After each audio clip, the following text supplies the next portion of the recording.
बिस्मिल्लाहिर्रहमानिर्रहीम। अस्सलामुअलैकुम। प्रोग्राम मुकाबिल के साथ इस्लामाबाद स्टूडियो से मैं हूं सरवत वलीम। आमिर मतीन स्टूडियोज में हमारे साथ ही मौजूद हैं, जबकि सीनियर सहाफ़ी और तज्ज़ियाकार शाहीन सहबाई साहब भी हमारे साथ मौजूद होंगे। सर, आपका बेहद शुक्रिया। प्रोग्राम का आगाज करेंगे। आगाज पर आपको बताएंगे कि सियासी माहौल की बढ़ती हुई शिद्दत कम नहीं हो सकी। पीपल्स पार्टी ने भी तहरीक इंसाफ पर जवाबी वार कर दिए। रजा रब्बानी ने नैब केसेस की वजह से वज़ीर आला KPK महमूद खान के इस्तीफे का मुतालबा भी कर दिया। हुकूमत अगर बास ना आई तो नतायज जल्द ही सामने आएंगे। हुकूमत ने कोई ऐसी हरकत की तो गुमनाम हो जाएगी। सिंध हुकूमत इस्लामाबाद या कराची की तजावजात नहीं कि गिरा दी जाए। मौना बख्शांडियों ने PTI हुकूमत को खबरदार कर दिया। पीपल्स पार्टी तहरीक इंसाफ में बढ़ती हुई महाजराई, आखिर इसके मौजूदा सियासी हालात में नतायज क्या निकल सकते हैं, इस पर तफसील से बात करेंगे। प्रोग्राम के जब दूसरे हिस्से की जानिब बढ़ेंगे तो आपको बताएंगे कि जाली अकाउंट्स पर GIT रिपोर्ट से मुताल्लिक ओमनी ग्रुप के मालिक अनवर मजीद खानदान के छुपाए गए गैर मुल्की असासों, ऑफशोर कंपनीज, बैंक अकाउंट्स की मजीद खौफनाक डिटेल्स मंजरेआम पर आ चुकी हैं। अनवर मजीद खानदान ने किस किस मुल्क में कितने असासे, कितने बैंक अकाउंट्स और ऑफशोर कंपनियां बनाई हैं, तमाम एक्सक्लूसिव डिटेल्स आपके साथ हम शेयर करेंगे। और इसके साथ साथ आसिफ अली जरदारी की जानिब से बतौर सदर तोहफतन मिली हुई 2 कीमती बुलेट प्रूफ गाड़ियों की ड्यूटी भी जाली अकाउंट से अदा किए जाने का इंकिशाफ हुआ है। इस पर भी तफसील आपके साथ हम शेयर करेंगे। प्रोग्राम के जब आखिरी हिस्से की जानिब बढ़ेंगे तो आपको बताएंगे कि वज़ीर आज़म पाकिस्तान इमरान खान के नोटिस लेने और कई इजलास करने के बावजूद भी गैस का बहरान काबू नहीं किया जा सका। गैस की लोड शेडिंग से पाकिस्तान में इंडस्ट्री समेत जितने भी सेक्टर्स हैं बुरी तरह से मुतासिर हो रहे हैं। अवाम सड़कों पर निकलकर एहतजाज करने पर मजबूर हो चुकी है। हुकूमत गैस बहरान का जिन काबू करने में नाकाम क्यों है अब तक, और जिम्मेदारों के खिलाफ मौजूदा विफाकी हुकूमत ने अब तक क्या कार्रवाई की है, इसकी भी डिटेल्स हम आपके साथ शेयर करेंगे। सबसे पहले आमिर साहब, कई दिनों से ये माहौल मजीद गर्म होता जा रहा है कि आखिर PTI वर्सेस पीपल्स पार्टी है। विफाकी हुकूमत और सिंध हुकूमत आपस में आमने सामने आ चुकी है। इसके रिजल्ट्स क्या निकल सकते हैं? एक दूसरे पर आवाजें भी लगाई जा रही हैं, वार भी किए जा रहे हैं और बुरी भरी बातें भी हमें सुनने को मिल रही हैं। मुझे समझ नहीं आ रही कि ये पीपल्स पार्टी वर्सेस PTI जो आपने कह दिया कि इल्ज़ाम इस वक्त जो कटहरे में हैं, PTI पे जो इल्ज़ामात हैं वो अभी तो उनको 3-4 माह हुए हैं आए हुए, और उनके यहाँ कुछ लोगों पे इल्ज़ामात हैं, बिल्कुल हैं, उसकी भी तफ्तीश होनी चाहिए और बिल्कुल नैब को इवन हैंडेड होना चाहिए। मगर उसका कोई भी मुकाबला नहीं है पीपल्स पार्टी पे जो इल्ज़ाम हैं। वो पाकिस्तान की तारीख़ में इतना बड़ा स्कैम कभी नहीं हुआ। ये सिर्फ उसका स्केल बताने के लिए कि फॉर एग्ज़ाम्पल, और ये कहा जा रहा है कि जनाब ये हतमी अभी फ़ैसला नहीं हुआ। GIT की रिपोर्ट, GIT की रिपोर्ट क्या है? GIT की रिपोर्ट जो है वो सुप्रीम कोर्ट के कहने पे FIA ने लीड किया। पाकिस्तान की तमाम प्रीमियर एजेंसी ने मिलने के बाद उनकी फाइंडिंग्स हैं। ये सिर्फ इल्ज़ामात का हम अल्फाज करते हैं, ये उनकी फाइंडिंग्स हैं। ये सिर्फ इल्ज़ामात नहीं है, ये फाइंडिंग्स हैं। ऑफ कोर्स वो भी उनका वर्जन आना है और हतमी फैसला सुप्रीम कोर्ट ने करना है, मगर उन फाइंडिंग्स के अंदर कुछ चीज़ें तो इस्टेब्लिश्ड फैक्ट्स हैं, जिसका हमने कल भी जिक्र किया कि जिस तरह के सुप्रीम कोर्ट ने पहले ही कराची बैरिया के हवाले से वो फैसला आ चुका हुआ है कि वो 11,000 एकड़ MDA की जो ज़मीन थी जो गैर कानूनी तौर पे वो बैरिया को दी गई थी, और उसके साथ प्राइवेट लैंड 25,000 एकड़ की प्राइवेट लैंड दी गई हुई थी।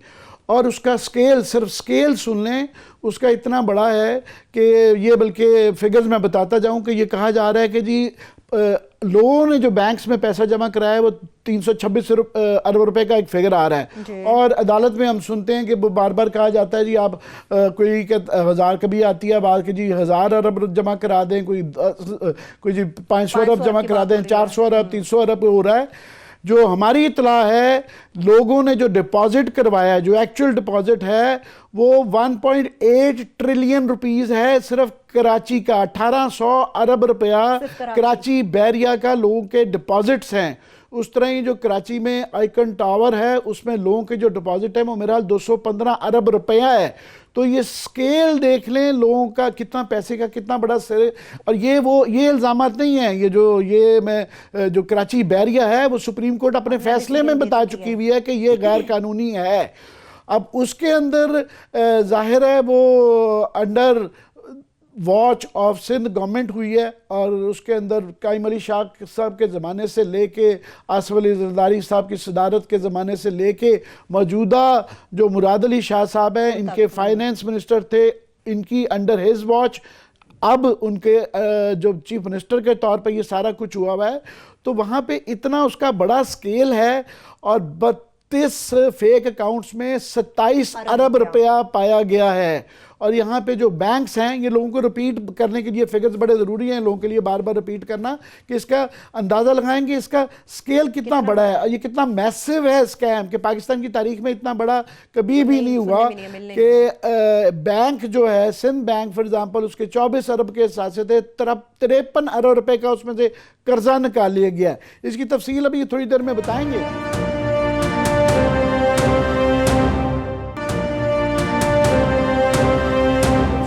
भाई साहब हमारे साथ बड़े दिनों बाद हमने इनको काबू किया है, हालांकि गला इनका गालबन ठीक नहीं है, मगर इनकी प्रेजेंस का फ़ायदा उठाते हुए कि यहाँ से शाहीन साहब ये एक नैरेटिव सा बन गया है कि आज रोज़ जो है पीपल्स पार्टी वाले आ जाते हैं।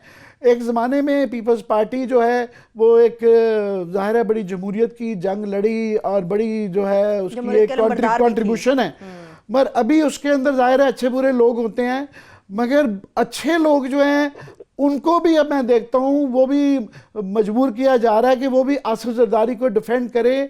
और डिफेंड भी क्या करें, इसको अगर कोई JIT की रिपोर्ट को पढ़ ले, कोई भी शरीफ आदमी, कोई भी आदमी जो जिसमें ज़रा सी थोड़ा सा ज़मीर हो, थोड़ा सा हो, तो मेरा ख्याल वो उसके बाद वो पार्टी क्या छोड़ दे, वो सियासत छोड़ दे।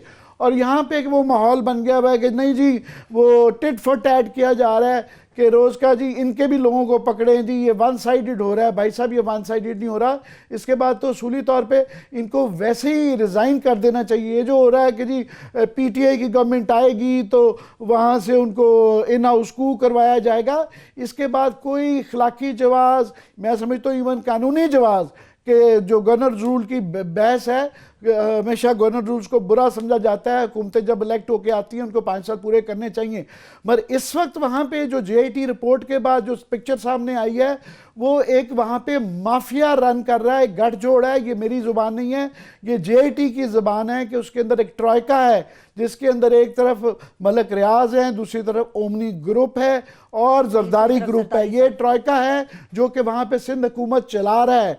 ये पूरे एक पाकिस्तान का दूसरा बड़ा सूबा है, उसके तमाम असासों के अमीन हैं, और तमाम bureaucracy, political elite, banks, businessman, ठेकेदार, लैंड ग्रैबर्स सब मिल चुके हुए हैं और मिल के ये कर रहे हैं। तो ऐसे हालात में ये जो बहस बन गई है कि जी वो हमारे खराबियां हैं तो आपकी भी बड़ी खराबियां हैं तो इनकी हुकूमत भी गिराई जाए, आप वहाँ से वाशिंगटन से बैठे कैसे देख रहे हैं इसको?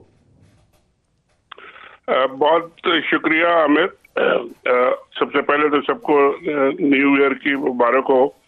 आपने जो इतना लंबा और बड़ा ब्रीफ, बड़ा जबरदस्त एक जिस्ट पेश किया है, मुझे लगता है कि आपने मेरे अभी रिसेंटली दोनों आर्टिकल्स का खुलासा बयान कर दिया है। एग्जैक्टली यही बातें मैं ऑलरेडी लिख चुका। खैर, मैं इस तरह देख रहा हूँ इस वक्त की सिचुएशन को कि देखिए ये जो JIT रिपोर्ट आई है उसके बाद सिंध की government almost in A state of suspension है। एक तरह से वो अंडर वॉच है और वो कुछ नहीं कर सकते सिवाय इस मसले से निपटने के लिए, और उनके पास कुछ करने को अभी नहीं है। और ये जो इशू खड़ा हो गया है, ये मेरा ख्याल है प्री मेच्योरली शायद गलती की है PTI ने कि ये सिंध में चेंज का जो इशू इन्होंने खड़ा कर दिया है, ये बहुत प्री मेच्योर है। मगर मैं इस पे ये मेरा कमेंट ये है कि ये दोनों पार्टीज के लिए एक बहुत जबरदस्त अच्छा डाइवर्जन साबित हो रहा है। ये PTI के लिए सिंध के ऊपर अटैक करना और ये उनको हटाना और ये सारी कोशिशें करना, उनके अपनी जो प्रॉब्लम्स हैं और जो अपनी उनकी सॉर्ट ऑफ एम्बैरेसमेंट चल रही हैं उनको कवर अप करता है। PPP के लिए उनको एक बड़ा जबरदस्त एक इशू मिल गया है कि जी हमें कोई हटा के देखे। उनके पास JIT में बात करने को तो कुछ है नहीं इनके लीडर्स के पास। लेकिन ये जो इन्होंने मसला खड़ा किया है कि हटाने का, वो सारे के सारे लोग उसके ऊपर मिल गए और उस पर बात कर रहे हैं और उनको एक बड़ा अच्छा नैरेटिव मिल गया कि जी हमें टच करके देखो। मगर ये बड़ा लंबा अभी चलने वाला मसला है, ये कोई इतनी जल्दी फैसले होने वाले नहीं है। ना सिंध हुकूमत को इतनी जल्दी हटाया जा सकता है, ना हटेगी, ना ये GIT पे बहुत जल्दी फैसले होने वाले हैं। मैं एक बात आपको बताऊं, GIT में बहुत सारी डिटेल पे डिस्कशन हो रही है, लेकिन जो मेन उसके इश्यूज हैं वो 2-3 कैटेगरीज के हैं। एक तो वो है जो कि प्रूव करना है GIT ने, दूसरे ये है जिनको के एक्यूज जो है उन्होंने प्रूव करना है कि ये गलत है हमारे ऊपर, और तीसरी जो कैटेगरी है उसको सारे इग्नोर कर रहे हैं। वो इसमें से जो एडमिटेड फैक्ट्स निकलेंगे, जैसा कि आप बता रहे हैं कि लैंड्स का है, बहुत सारी और चीजें निकलेंगी, जिस तरह के आपको याद हो नवाज शरीफ साहब की इसमें अकामा निकल आया था। एडमिटेड फैक्ट्स में बहुत सारी प्रॉपर्टीज अगर एडमिट निकल आती हैं और डिक्लेयर नहीं है, तो वो सुप्रीम कोर्ट के लिए और दूसरी अदालतों के लिए फौरी जजमेंट देने के लिए बिल्कुल एक तैयार केस होगा। तो ये 3 तरह की है। इसमें अब आप ये भी गौर कर लें, और ये मैं आपको पता नहीं कहना चाहिए नहीं चाहिए, लेकिन जब प्रॉपर्टीज डिक्लेयर की जाती है कि दुबई में है, तो फिर ये भी सोचना है कि वो अकामा भी शायद कहीं ना निकल आए उन प्रॉपर्टीज को खरीदने के लिए, वहां अकामे की जरूरत होती है। तो ये बहुत सारी चीजें अभी निकलेंगी और ये अभी लंबा चलेगा, लेकिन ये फंसे हुए हैं इसमें और डाइवर्जेंस में आप उलझे रहे, ये मसला अभी आगे चलेगा। तो नहीं, मुझे जो शाहीन साहब, आप और हम जो है मुझे कोई 30-35 साल हो गए हैं, आपको 45 साल शायद ये जर्नलिज्म करते हैं। पीपल्स पार्टी के अरूजो जवाल हमारे बाल सफ़ेद हो गए देखते हुए। मुझे जो एक बड़ी समझ नहीं आती है, और मैं बड़ा हैरान भी हूँ और परेशान भी हूँ, कि पीपल्स पार्टी में बहुत बहुत बड़े कदावर लोग हैं, जैसा कि एतजाज़ एहसन, जैसा कि रज़ा रब्बानी, जैसा कि शहरी रहमान, एक लंबी लिस्ट है। तमाम लोग वो नहीं है, ठीक है। आसिफ ज़रदारी साहब, आप ही ने वो 10% की कॉइन की थी टर्म, उन पे हमेशा इल्ज़ामात रहे और उनका एक वो रहा। मगर ये लोग थे जब बेनज़ीर ज़िंदा थी तो उनके सामने भी बोल लेते थे। मगर अभी एक अजीब सी चीज़ है कि इनमें से इतने इतने बड़े लोग, ये हमारे आइकॉन्स रहे हुए हैं, हमारे हीरो रहे हुए हैं। हम इनके मुतल्लिक रोज़ गैलरियाँ लिखा करते थे कि यार यही वो लोग हैं, टॉर्च बेरर्स हैं, जो इस मुल्क को इस दलदल से निकालेंगे। अभी वो नज़र नहीं आ रहे। एतजाज़ एहसन हमारे दोस्त हैं, बड़ी जल्दी नाराज़ हो जाते हैं। मगर एक तरफ वो देखें पीपल्स पार्टी के लीडर हैं, दूसरी तरफ अभी वो क्योंकि कराची का फैसला बैरिया का आ गया हुआ है, वो बैरिया टाउन के वो भी हैं। अब कराची बैरिया टाउन के बाद पहले था कि जनाब ये फेवर दिया गया। अब GIT में ये रिपोर्ट आई है कि एक अकाउंट में, फेक अकाउंट में 10 अरब रुपया जमा कराया गया। फिर ये जो कराची का आइकॉन टावर है, इसके 50% शेयर दिए गए हैं, और वो डॉट्स क्लियरली नजर आता है कि ये फेवर दिया गया और ये पैसे दिए गए, और वो पैसे इस्तेमाल भी होते हैं। ये इल्जामात नहीं है, ये फाइंडिंग्स से भी ज़्यादा ऑलमोस्ट एस्टेब्लिश्ड फैक्ट्स हैं इन अकाउंट्स के होने का, ट्रांजैक्शंस का। वो बैंक टू बैंक ट्रांजैक्शंस हैं कि क्लियरली कि यहाँ से पैसा उनके किचन पे इस्तेमाल हो रहा है, सड़कों पे इस्तेमाल हो रहा है। तो ये क्लियर है। मेरा आपसे ये है कि ये पीपल्स पार्टी के जो हमारे दोस्त थे, एतजाज़ एहसन जैसे फॉर एग्जांपल, आज रज़ा रब्बानी भी आ गए हैं आसिफ ज़रदारी को डिफेंड करने, ये इनका क्या हुआ, ये कैसे हुआ? ठीक है शाहीन साहब, मैं सर मुझे ब्रेक की जानिब बढ़ना है। ब्रेक से वापस आके आमिर साहब ने जो आपके लिए एक सवाल हम छोड़ा है उसका जवाब भी लेने की कोशिश करेंगे। मगर इसके साथ साथ चूंकि कराची की पॉलिटिक्स और खास तौर पर जरदारी, ओमनी ग्रुप और इसके साथ साथ मलिक रियाज से मुताल्लिक बात चल रही है, तो जो ओमनी ग्रुप के मालिक हैं अनवर मजीद खानदान, उनके छुपाए गए जितने भी गैर मुल्की असासे हैं, ऑफशोर कंपनीज हैं, बैंक अकाउंट्स हैं, उसकी भी एक्सक्लूसिव डिटेल हमारे पास है, वो भी आपके साथ शेयर करेंगे। एक छोटी सी ब्रेक लेंगे, आप हमारे साथ रहिए।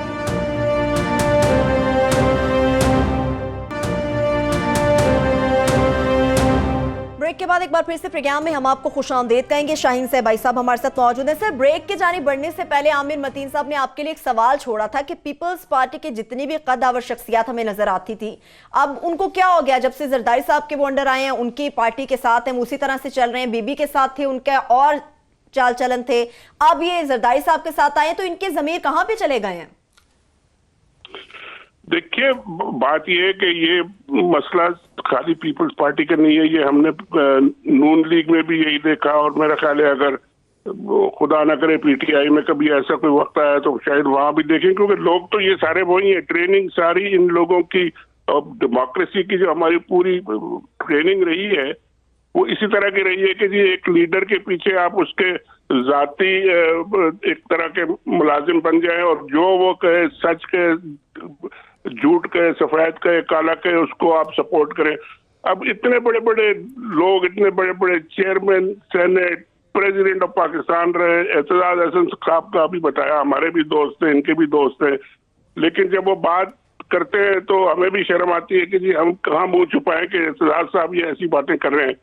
शहरी रहमान हमारी सालों की कलीग है और बड़ी जबरदस्त बातें वो करती है, लेकिन ये कि जब ऐसा वक्त आता है कि जहां स्टैंड लेना चाहिए, जहां खड़े होना चाहिए, जहां अपने आप को असर्ट करना चाहिए, डिफरेंशिएट करना चाहिए कि जी ये पर्सनल इश्यूज है, ये अब देखिए ये पॉलिटिकल इश्यूज नहीं है।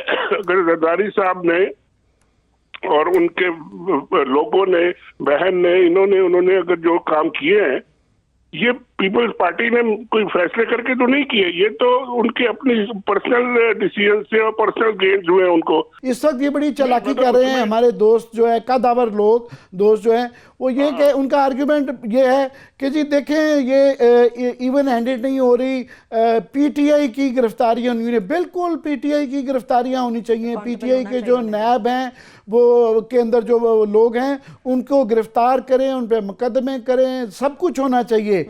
मगर कोई किसी को पीपल्स पार्टी के अंदर से आसिफ जरदारी साहब से भी तो सवाल करना चाहिए, बिलावल से सवाल करना चाहिए कि अब वो पार्टी के लीडर बन गए हुए हैं तो ये जो हिसाब जवाब तो दे देना। ये फेक अकाउंट्स में जो 32 अरब रुपया 27 अरब रुपया 32 फेक अकाउंट्स में से निकल आया हुआ है, ये जिस तरह खर्चे, वो सारी जो तफसीलात है जो रोज़ हम बयान करते हैं। और मुराद अली शाह खास तौर पे उनका तो वो जो ठट्ठा डाडू की जो शुगर मिल्स जिस तरीके से ली गई, 18% पे जो है वो शुगर मिल को पहले एक्वायर कर लिया गया, उसकी लाइबिलिटीज़ नहीं ली गई, उस पर फिर तकरीबन 90 करोड़ रुपए का उसको रिवाइव करने के लिए कर्जा दे दिया गया, फिर एक दिन भी वो मिल नहीं चली और वो सब कुछ माफ़ कर दिया गया।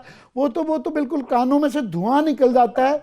तो वो इंसान हैरान होता है कि या तो इन्होंने पढ़ा नहीं है, और पढ़ा है तो उसके बाद सिर्फ एक सेनेट की सीट के लिए या एक पार्टी के ओहदे के लिए ये बिल्कुल खामोश है। मुझे समझ नहीं आ रहा, मैं टोटली फ्लैबगास्टेड, क्या कहें जो है इसके जो है ना, फ्लैबगास्टेड हूँ और टोटली समझ नहीं आ रही, अल्फाज नहीं मिलते हैं शाहीन साहब। ये सारी चीजें पार्टी के अंदर डिस्कस होनी चाहिए थी और नहीं हुई, और अब वो सारे डिफरेंट कर रहे हैं और वो कहते हैं कि जी ये पीटीआई में क्यों नहीं हुआ, और ये तो डाइवर्जन है। ये तो कोई बात नहीं है कि जी मैं चोरी में पकड़ा गया तो उन्होंने कहा जी फलाना भी चोर है उसको पकड़ लो, चलो उसको भी पकड़ लेंगे, आप अपनी जवाब तो दें पहले। लेकिन वो ये हमारा कल्चर ही ऐसा हो गया है कि, मगर एक बात मैं आपको बताऊं, जब ये सारा केस शुरू होगा और जरदारी साहब और ये सारे के सारे जब अदालत में आएंगे, वहां पे आके अगर इन्होंने ये बहुत सारी चीजें एडमिट कर ली कि हाँ जी ये ठीक है, ये तो हमने किया है, फिर इन लोगों का क्या रिएक्शन होगा? फिर उसके बाद भी खड़े होंगे कि नहीं होंगे ये लोग? जब ये एडमिट कर ले कि जी हमने ये गलत काम किया है, तो फिर कहाँ जाएंगे ये लोग? अब इनके पास जाने के लिए भी कोई जगह नहीं है ना। ये लोग तो, इनका तो सर्वाइवल का बहुत बड़ा मसला हो गया है कि अगर ये पूरी पार्टी और उसके बाद अगर उनकी वहां से गवर्नमेंट भी कोई उस पर असर पड़ता है तो ये सब लोग किधर जाएंगे? एक मुझे नहीं समझ आता कि इनका क्या पॉलिटिकल फ्यूचर रहेगा अगर पीपल्स पार्टी को नुकसान हुआ तो। मुझे जो शाहीन साहब इसमें आपने अभी जिक्र किया कि नवाज शरीफ के अकामे का, वो अकामे का तो बड़ा, इसके मुकाबले में इनके ये इल्ज़ाम देखें, और वो बात थी 1990 की दहाई की, ये तो इस वक्त आजकल की है और ऑन गोइंग प्रोजेक्ट्स हैं। और स्केल का जो फ़र्क है कि वो एक के मुकाबले में जिस तरह 1000 या 1 लाख का फ़र्क नज़र आ रहा है कि जिस तरह के नंबर्स हैं कि अरबों खरबों की बात है, ट्रिलियंस की बात हो रही है, उसके अंदर फिर जिस तरह के इल्ज़ामात हैं, तो वो ये जो, क्योंकि किसी ना किसी स्टेज पे ये भी आएगा कि इनकी जो है मेंबरशिप नेशनल असम्बली की जो MNA शिप है उसकी 62(1)(f) के मुतल्लिक भी आएगा कि आए ये सादिक अमीन हैं या नहीं हैं, क्योंकि ये तमाम, ये तो उसके कामे के मुकाबले में तो ये बहुत बड़ा ओपन एंड शट केस लगता है कि जो अमेरिका की जो प्रॉपर्टीज़ अनडिक्लेयर्ड आ गई हैं, उसके बाद जो है दुबई की प्रॉपर्टीज़ आ गई हैं, और बेताशा एक लंबी लिस्ट है, और उसके अंदर तो वो ये केस इतना ओपनली नज़र आ रहा है कि ये बचते हुए नज़र ही नहीं आ रहे। देखिए, आप बिल्कुल सही कह रहे हैं। ये जब चीजें सारी खुल के आएंगी सामने, तो मैंने कामा इसलिए कहा था कि कामा तो उनका अचानक निकल आया था। इनका तो जो इतना इन्होंने बिजनेस किया है, वहाँ घर खरीदे हैं, वहाँ पे ये मुस्तकिल वहाँ रहते हैं, इनके कामे भी निकलेंगे और इसी तरह के और चीजें निकलेंगी। लेकिन मैं एक बार बता दूं कि ये जो आपने पूरी लिस्टों की बताई, लंबी लंबी लिस्टें हैं, ये JIT ने कोई 15 दिन 20 दिन कितना टाइम इनको मिला था JIT को कि आप अपनी रिपोर्ट दें, और 3 महीने में तकरीबन किया है इन्होंने। 3 महीने में आप 26 वॉल्यूम्स की किताब लिख के, किसी खाली अगर आपके पास हर चीज तैयार हो फिर भी वो नहीं कंपाइल होके पेश हो सकती। ये साल की जो रिकॉर्ड था लोगों के पास, सारी इन्वेस्टिगेशन हो चुकी थी, वो अब यूज हुई है। ये मैं आपको मेरा ख्याल ये है, जो पहले की पुरानी इन्वेस्टिगेशन भी हो चुकी थी मगर उसको यूज कभी नहीं किया गया अदालत में, वो कोई कर नहीं सका उसको। ये जरदारी साहब बड़े तरीके के साथ स्लिप कर गए और कभी वो डॉक्यूमेंट्स और वो एविडेंस पेश ही नहीं हुई। अब वो सारी की सारी जमा करके और यहाँ पे लाके दी गई है कि जी ये सब मौजूद है। मगर शाहीन साहब, ये जो जितना मवाद ये JIT की रिपोर्ट में आ गया है, तो ये सिलसिला तो मेरा ख्याल है सालों पे मुहित रहेगा। ज़ाहिर अभी सुप्रीम कोर्ट ने जब इसको टेकअप करना है, तो नज़र आ रहा है कि इसके बाद नेक्स्ट स्टेज होगी कि कुछ केसेस हैं जो नैब में जाएंगे, कुछ FIA में जाएंगे, चार्जशीट होगी, फिर ये नाअहली का केस चलेगा। तो ये आप बिल्कुल सही कह रहे हैं, ये दिनों का काम नहीं है कि आजकल में ये सिंध हुकूमत के गिराने की बात नहीं है। इसके अंदर सैकड़ों लोग हैं और ये सैकड़ों केसेस हैं और ये सालों पे मुहित रहेगा। मेरे लिए जो सबसे तकलीफ दे और शर्मनाक बात इसके अंदर है, वो इसके अंदर इनकी पैटीनेस है। पैटीनेस ये है कि इतना एक बेबाकी है कि जिसके अंदर इनको कोई परवाह नहीं थी कि दो आने के काम भी, 2 आने भी नहीं छोड़े गए। फॉर एग्जांपल तोशा खाने की जो आपको प्रेसिडेंट ऑफ पाकिस्तान एक पाकिस्तान का सबसे बड़ा वो है, उसके लिए जो 2 गाड़ियां मिली, वो एक जो उसके लिए ड्यूटी जो दी गई वहाँ से निकलवा ली गई, ड्यूटी जो दी गई वो फेक अकाउंट से दी गई, और वो फेक अकाउंट जो है वो अदनान जावेद साहब थे, कंप्यूटर हार्डवेयर टेक्नीशियन थे, उनके नाम पे दी गई। ये 3 करोड़ 70 लाख रुपए की रकम दी गई ये 2 गाड़ियों के लिए, जिसमें से 11 अभी भी 1 करोड़ और 11 लाख रुपए 10 लाख रुपया अभी भी देना है, बाकी है। और ये एक BMW 760 बुलेट प्रूफ थी, एक लेक्सस 570 बुलेट प्रूफ थी, और ये जो है गालबन UAE और लीबिया से तोहफे के तौर पे मिली। फिर इसी तरह 2 बुलेट प्रूफ मित्सुबिशी जो हैं SUVs हैं, ये भी जिस तरीके से एक्वायर की गई और इनको डिक्लेयर नहीं किया गया। तो इसके अंदर जिस तरह टिकटों के, सदकों के पैसे, टिकटों के पैसे, घर के अंदर खाने के पैसे, जिसके अंदर जो पैटीनेस है कि वो लोग जो कि 30 साल से आपके हुक्मरान हैं, सदर रहे हुए हैं, उनकी पार्टी के वजीर आज़म रहे हुए हैं, अब बेटा एस्पायर कर रहा है कि जी नेक्स्ट वो 25-30 साल चलाएगा, कि इन्होंने इस रियासत के पैसे से जिस तरीके से किया है वो शर्मनाक बात है। और उसके बाद हमारे जो कदावर दोस्त पीपल्स पार्टी के इतने बड़े डेमोक्रेट, इतना माजी, वो बिल्कुल खामोश हैं और वो कह रहे हैं देखें ना PTI के लोगों को भी पकड़े यार, आप अपनी पार्टी में क्यों नहीं पूछते। मेरा तो again my question is to Aitzaz Ahsan, to Raza Rabbani, आप तो पूछें, ये पढ़े तो सही JIT रिपोर्ट।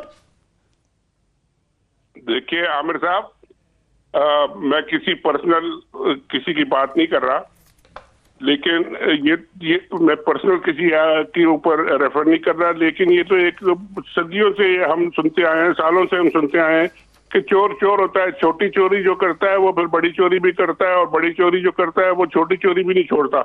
ये यानी पेटी बातें जो आप कह रहे हैं ये तो है ही, शुरू ही पेटी से हुआ है। केक अगर आप मंगा के सरकारी उससे खाएंगे तो 3 करोड़ तो बहुत बड़ी रकम है। अगर आप कुछ हजार का, कुछ 100 का केक भी आप वहां से मंगा रहे हैं तो ये बहुत अफसोसनाक बात है। लेकिन ये बिल्कुल इन लोगों के लिए, ये बड़े बड़े लीडर जो बने हुए हैं और बड़े बड़े नाम जो हैं, अब हमें, आपको और हमें भी गौर करना चाहिए कि हम इनको कितनी रिस्पेक्ट दें या ना दें। ये अब हम बड़े साहब कह के और बड़े लीडर कह के और बड़ा आइकॉन्स कह के जब हम बात करते हैं और करते थे, तो अब हमें भी शर्म आने लगी है कि जी हम गलत थे, ये गलत है। हमें कुछ समझ नहीं आ रही। इन लोगों को चाहिए कि जरा खड़े होके अपना सही शक्ल दिखाएं। आपने अगर चोरी नहीं की तो आपको क्या डर है? आपका यही है कि आपको अगला सेनेट का टिकट नहीं मिलेगा, ना मिले सर, आप इज्जत कमा के लेके जाएंगे या बेइज्जती में जाएंगे आप? ये फैसला करना मुझे नहीं समझ आती। ये हमारे पास अभी वो जो है सरवत ने तफसीलात इकट्ठी की हुई हैं। ये आपको सिर्फ बताएंगी कि ओमनी ग्रुप फॉर एग्जांपल, जिसके थ्रू ये सारा 32 अकाउंट ऑपरेट किए जाते थे और जिस तरीके से ये एम्पायर की थी, उनके अनडिक्लेयर्ड एसेट्स की ये तफसीलात बताना चाह रही हैं कि तफसीलात का स्केल देखें और नौयत देखें जरा। ये तो मेरा ख्याल ये सर बिल्कुल अपने देखने वालों को भी हम जरा इसका ग्राफ बता देते हैं। ओमनी ग्रुप यानी अनवर मजीद खानदान से मुताल्लिक जिनकी गैर मुल्की असासे हैं, ऑफशोर कंपनीज हैं, उनकी डिटेल है।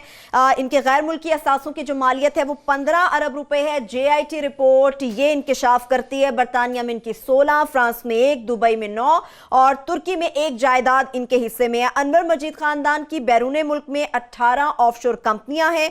अनवर मजीद फैमिली के दुबई, पेरिस और लंदन में 10 बैंक अकाउंट्स हैं। JIT रिपोर्ट ये भी मेंशन करती है। लंदन की जायदादों की मुकम्मल तफसील भी इन्होंने दी है।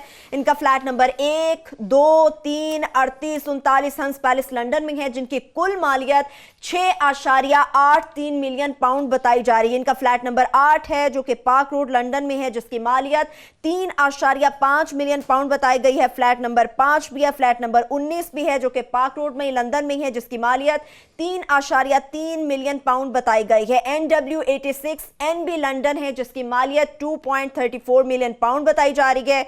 और इसके साथ साथ फ्लैट नंबर 37 है जो कि एम्बेसी हाउस लंदन में मौजूद है, इसकी भी मालियत 1.7 मिलियन पाउंड बताई जा रही है। हम वो फैक्ट्स बता रहे हैं कि जो कि JIT रिपोर्ट में मेंशन है। इसके अलावा बहुत सी और चीजें हैं। इनकी फ्रांस में भी जायदाद है। JIT रिपोर्ट में दर्जनों ऐसी जायदादों का इंकिशाफ किया गया है जो कि बैरून मुल्क में है, दुबई में है। ये अनवर मजीद खानदान यानी ओमनी ग्रुप से रिलेटेड हैं और दुबई में इनकी 3 ऑफशोर कंपनियां। इसके अलावा लातादाद ऐसी चीजें हैं जो कि इस मुल्क में छुपाई गई और इन तमाम चीजों को फाइंडिंग के साथ JIT रिपोर्ट में इसका इंकिशाफ किया गया। इससे पता चलता है आमिर साहब कि इन लोगों का इन तमाम चीजों में ग्राफ और स्केलिंग का कितना बढ़ चुका हुआ है। वो बस सुनता जा, शर्माता जा जो है। मगर इसमें शाहीन साहब एक और इशू अभी आया हुआ है कि यहाँ पे ये बहस चली हुई है कि ये जाहिर है कि ये तमाम अभी भी फाइंडिंग्स हैं और इसका हतमी फैसला जो है अभी सुप्रीम कोर्ट ने करना है। ये अभी केसेस अदालतों में जाने हैं, एहतसाब कोर्ट्स में जाने हैं, नैब में जाने हैं, FIA ने वो करना है, गिरफ्तारियाँ होनी है, ये सारा कुछ होना है। मगर ये क्वेश्चन आ गया है कि ये कितना रिपोर्ट किया जा सकता है, कितना नहीं किया जा सकता, क्योंकि पैनामा की JIT की रिपोर्ट आई थी, वो 4 महीने वो रोज़ डिस्कस होती रही है। तो आपने और मैंने भी कोई 30-35 साल 40 साल जो है कोर्ट रिपोर्टिंग की है, तो इसको बताने में और ये कहते हुए कि ये फाइंडिंग्स हैं और ये बार बार कहते हुए कि इसका हतमी फैसला जो है वो भी अदालतों में होना है। और वो जिस तरह आपने बिल्कुल सही फरमाया कि इसके 2-3 हिस्से हैं। कुछ हिस्से हैं जो कि एस्टैब्लिश्ड फैक्ट्स हैं, उस पर कोई बहस नहीं है और वो सुप्रीम कोर्ट के अपने फैसलों में आ चुके हैं। कुछ हैं जो कि फाइंडिंग्स हैं, कुछ इल्ज़ामात हैं। तो हमारे लिए एक क्वेश्चन आ गया हुआ है कि हम इसको रिपोर्ट कैसे करें। आप हम सबसे सीनियर हैं, ग्रुप एडिटर रहे हुए हैं, न्यूज़ अखबार के डॉन में भी रहे हुए हैं, तमाम ही बड़े अखबारात में काम किया हुआ है, टेलीविज़न में भी किया हुआ है। आप इस पे बताएं कि ये जो लीगल इसका क्वेश्चन आता है, हाउ टू रिपोर्ट इट, कितना रिपोर्ट किया जा सकता है। शाहीन साहब की तरफ जाएंगे मगर एक छोटे से ब्रेक के बाद। जब ब्रेक से वापस आएंगे इस सवाल का जवाब भी जानने की कोशिश करेंगे, मगर ये भी जानने की कोशिश करेंगे गर्मियां हो या फिर सर्दियां, पाकिस्तान की आवाम एहतजाज करने पर मजबूर क्यों है। सर्दियां ही आई हैं तो गैस की लोड शेडिंग का जिन काबू से बाहर हो गया, हुकूमत अब तक कंट्रोल क्यों नहीं कर पाई, जिम्मेदारों के खिलाफ क्या कार्रवाई हो सकी। इसके साथ छोटी सी ब्रेक, वापस आएंगे हमारे साथ।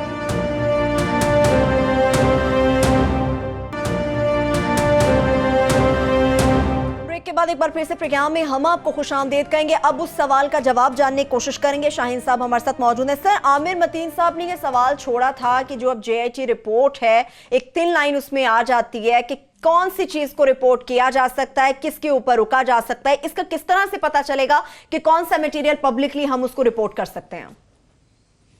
जी देखिए, इसमें 2-3 इंपॉर्टेंट बातें हैं जो कि एज ए प्रोफेशनल हमें ख्याल रखना चाहिए और उससे आगे नहीं बढ़ना चाहिए। एक तो ये कि हम जो रिपोर्ट करें वो बिल्कुल इस तरह रिपोर्ट करें कि ये फैक्ट्स हैं जो कि प्रेजेंट किए गए हैं कोर्ट में, JIT में। इसके आगे हमें कहना कि ये गलत है या सही है या ये इसमें क्या होगा या क्या नहीं होगा, ये दिस इज नॉट राइट। एक तो कमेंट उस पर करना नहीं चाहिए, ना कोर्ट के ऊपर हम स्पेकुलेट करना चाहिए कि वो क्या करेंगे, सिर्फ फैक्ट दे।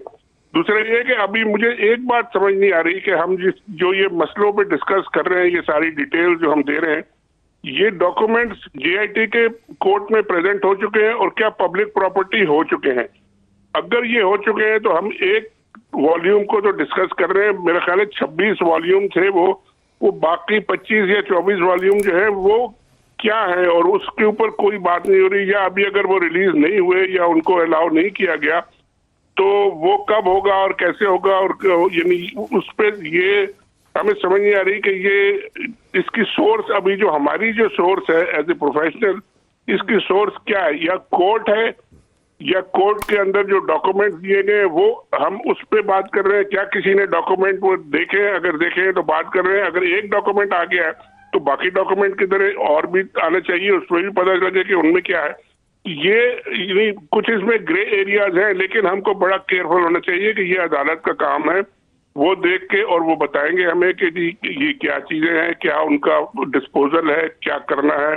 और इसमें 2-3 चीजें अगर बिल्कुल स्टैब्लिश हो गई, इन्होंने अपनी गिल्ट मान ली जैसा कि नवाज शरीफ ने मानी थी, इन्होंने भी मान ली और वो लॉ के अगेंस्ट हुआ, तो फिर तो हमें एक्सपेक्ट करना चाहिए कि उस पर फैसला जल्दी आएगा। वो जो शाहीन साहब जो तो कराची बहरिया वाला फैसला है वो तो आ चुका है, बाकी अभी गिल्ट मानने वाला अभी इन्होंने जवाब अपना देना है, अभी वर्जन देना है, उसके बाद हतमी फैसला होगा। मगर ये फाइंडिंग्स हैं, मगर फाइंडिंग्स भी की इतनी वैल्यू ज़रूर है कि बताया जा सके कि ये पब्लिक डॉक्यूमेंट, जिस तरह हमेशा से तरीकाकार यही रहा है कि जब ले चीज़ कर दी जाती है सुप्रीम कोर्ट के अंदर तो उसके बाद वो रिपोर्टेबल होती है, जैसा कि पैनामा के दौरान थ्रू आउट हम करते रहे हैं, मगर हम बार बार कहते रहे हैं और कहते रहते हैं, और कहना चाहिए कि ये हतमी फैसला भी सुप्रीम कोर्ट ने करना है, ये अभी अदालतों में फैसले जाने हैं और उसके बाद सजाओं का तयन होना है, ये सारी चीज़ें भी रहती हैं। बिल्कुल नहीं, यही मैं भी यही कह रहा हूँ कि ये अगर हो गए तो हमको रिपोर्ट पे सारा करना चाहिए, और भी मतलब, और ये बड़ा लंबा चलेगा, ये कोई एक दिन या एक हफ्ते में ये खत्म होने वाली स्टोरी नहीं है। और ये इतना बड़ा, मेरा ख्याल है करप्शन के खिलाफ अगर कोई कैंपेन है और PTI गवर्नमेंट ने शुरू की है या इदारों ने शुरू की है, जिसने भी की है, ये एक ऐसा टेस्ट केस बनेगा कि अगर इसका फैसला सही नहीं होता तो ये सारा करप्शन का जो हुपला है ना, ये फिर हवा की तरह बैठ जाएगा। लेकिन इसमें अगर फैसला होगा और सही होगा तो ये फिर करप्शन पे बहुत हद तक हम काबू पा लेंगे। लेकिन ये बड़ा लंबा है अभी मसला, जल्दी हमें नहीं करनी चाहिए और इसको एज फैक्ट्स पेश करना चाहिए जब तक कि अदालत पे चीजें सामने ना आए। चलो, ये तो काबू हो जाएगा, मगर जो गैस का जिन है आमिर साहब, लोड शेडिंग का, वो कैसे काबू में आएगा? शाहीन साहब, आप तो वाशिंगटन में बैठे हुए हैं, वहाँ पे जाहिर है कोई घर के अंदर जो है ना सर्दी का कोई मसला नहीं है। यहाँ पे इस्लामाबाद में, पाकिस्तान में बहुत ज़्यादा इस वक्त सर्दी पड़ रही है और इस्लामाबाद में इस वक्त बारिश भी हो रही है, मगर यहाँ पे गैस की लोड शेडिंग जारी है और ये तकलीफ इसलिए है कि ये मैन मेड क्राइसिस है। कई दफ़ा ऑफ कोर्स ये पाकिस्तान का पहले ये क्राइसिस चल रहा था कि मसाइल है, मगर इस दफ़ा ये जो तमाम गैस की लोड शेडिंग है इसके अंदर जो है हुकूमतों की नालायकी है, और इसमें सिर्फ पिछली गवर्नमेंट और केयर टेकर गवर्नमेंट नहीं है, पीटीआई गवर्नमेंट की भी अपनी भी नालायकी है